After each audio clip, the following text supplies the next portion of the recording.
about? Say you don't know the Cleveland beat. What you talking about?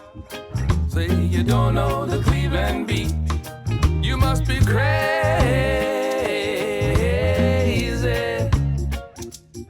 You must be crazy.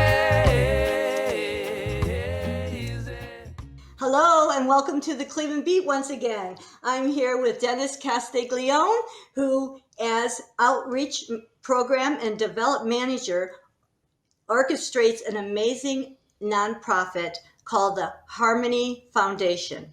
And it's very important, and I'm so happy to talk with you today, Dennis. Hi, how are you?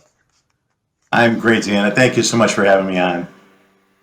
Yeah, I think you're doing, it's a great thing you're doing. So I cannot wait to Thank spread the you. word about the power of harmony, which combines music with concrete help and hope for incarcerated youth. So tell us more.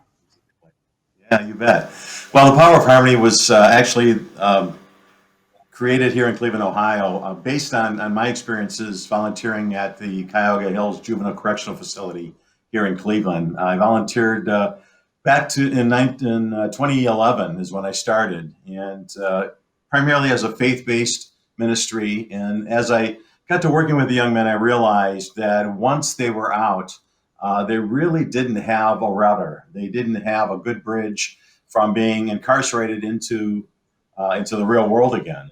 And quite often, they wind up back in jail. In the state of Ohio, recidivism rate is about 60% for youth. So 6 out of every 10 kids that are in jail and are released go right back in again. So I realized a big part of that was that they didn't have mentorship on the outside, and they didn't have something that was a positive influence that they could invest their time and energy in that might be a way for them to stay out of trouble and stay out of those paths and break that cycle, if you will. So that's a big reason why we started Power of Harmony.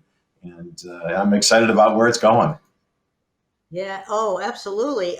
So, yes, music is indeed transformative, and this is an excellent way to merge music and help it make a difference in people's lives. How did you go about and how do you approach the kids? A lot of them probably have never really been exposed to music as far as playing a music instrument or singing. And so, tell us Sure, the sure. process. Well, the key is, and what I've discovered in music, when you sing in multi-part harmony, it's really in itself is transformative. You don't realize what you're capable of doing, and when four voices come together and lock in harmony, it just has a whole different feeling for you.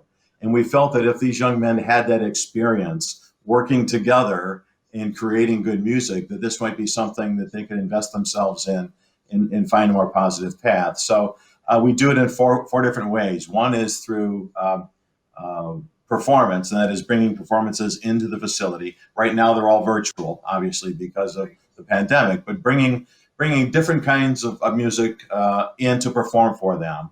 Secondly is education, and that is actually teaching them music, teaching a proper vocal technique, music theory, things of that nature, so they have a better understanding of how music comes about. And then the third is mentorship, being sure that there's men there that can support them, be their guide while they're learning, and then be there for them when they're released as well. So they have a positive role model outside the facility that can guide them towards singing opportunities. Then the fourth is participation. It's one thing to sing and have fun, but if you can build toward actually performing for your peers or others, it's something they can really look forward to. So that fourth piece is forming ensembles within the prison itself and giving them an opportunity to perform for the people that are there and for people on the outside as well. So it's really a four-tiered program, and each of those is equally important in bringing music to them and giving them a way to express themselves and a good, positive, creative outlet for them. Yeah, I'm surprised they haven't done it for years. I mean, you hear Johnny Cash did it back in the 50s. He went to the prison and sang to them and how it uplifted everybody. So what Yeah, you bet. Well, there are prison music programs around the country, but not in juvenile prisons. And part of it, I suppose, is that they're in many cases, their stay in the prison is from 6 months to 2 years, depending on what their infraction is. So part of it is maybe they won't be there long enough to truly appreciate it, which I think is that's not it. And maybe some folks don't believe they'll be as appreciative as adults might be. So there are prison programs in adult prisons around the country, and I've obviously done my research on those to understand what's working and what isn't working for them. But there's no one doing it in the juvenile prisons, which is why we focus there. And thankfully, Harmony Foundation has a good network to allow us to take this nationally and be in positions where we can go in a correctional facility where there's a nearby chorus that can come in and support the program and help us with Power of Harmony in wherever it might be throughout the U.S. So it's a great connection for us to be able to have that. Yeah, and that's what I was going to say. You do want to expand nationally. You said you started in 2011? 2011 is Started when I this program? first started volunteering at Cuyahoga Hills in a faith-based ministry on Sunday evenings with my church. So I've been working with the young men for quite a while. And over that time, just realized that they really didn't, first of all, they're a forgotten population. Once they go behind bars, they're pretty well forgotten. I mean, many don't have family that visit. And the only family they know is the proverbial gang family that they have on the outside or that they connect with on the inside. And as a result, they don't have anything positive in their life that can steer them in the right path to be more productive and a more positive impact on communities. So that's why we believe that not only singing as an outlet is valuable, but giving them an opportunity to connect with choruses on the outside is equally important. So that once they get out, they can continue singing and be surrounded by people that can be helpful to them. You know, many of the young men that I've gotten to know since 2011 that were released and they stayed in contact with don't have many other people that they can reach out to when they're having a tough time. They realize they're about to make a bad decision and they want me to talk them out of it. You know, don't let me go here. You know, the 3 o'clock in the morning call, you know, hey man, I'm in a bad situation here. What should I do? Or can you come down and spend some time with me, whatever it might be. So I realized there's a real need for a bridge there to give them someone and something on the outside that they can lean on that's positive and makes them feel good about themselves. And music is just that. I mean, you know how strong music is in the therapy of it. We lean on music to feel good, whether we're in a bad situation or not. We all love music. And what we're trying to do is not only to teach them music, but expose them to a wide range of music as well. So they understand, you know, what it is that makes great gospel, what's great jazz, what's great contemporary a cappella, what's great barbershop, you know, those kinds of things are things that they're probably not exposed to. And when we do share that with them, they light up. They realize, you know, that they've never sung before in a group that they can harmonize with. And when they realize how tremendous it feels to lock a chord, it is truly transformative.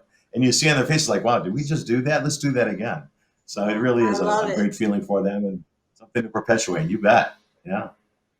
Yes. How can the community help you? I think that, you know, you have a website to go to and Sure. Yeah, you bet. Well, there's two things. First of all, we love we love for people to get involved. They'd like to volunteer to be a mentor in the program. That's something we can do. If they want to help us financially, that's great too, because we believe to do it right, we have to pay instructors, we have to pay for music, and we pay our performers to perform as well. So those kinds of things are kind of key. So certainly contributions are helpful, and we're fundraising all the time. But volunteer support is also another key component. You know, it's amazing until you've done it. Your impression of what it would feel like to go behind those bars and work with the kids is very different from what that experience ultimately is. You realize in a very short period of time, these are kids. They're 12 to 18 years of age. They've made some really bad decisions in their lives. Some can change that course. Some can't break the cycle for one reason or another. And we want to be there for as many as we can to help break that cycle and get them on a better path. And we believe music is one of the ways that we can make that happen. So, you know, Power of Harmony is, I think, the right program at the right time for them. oh, absolutely. A right time for any time, I say. Yeah, there you go. Sure. Well, thank you, Dennis, so much for your time. I'm really glad that we got to talk about Power of Harmony, and let's go national. You know, you continue to move Let's do forward. it. So thank you so much. Thank you so much for having me on, Deanna. It was great to talk to you. Thank you again.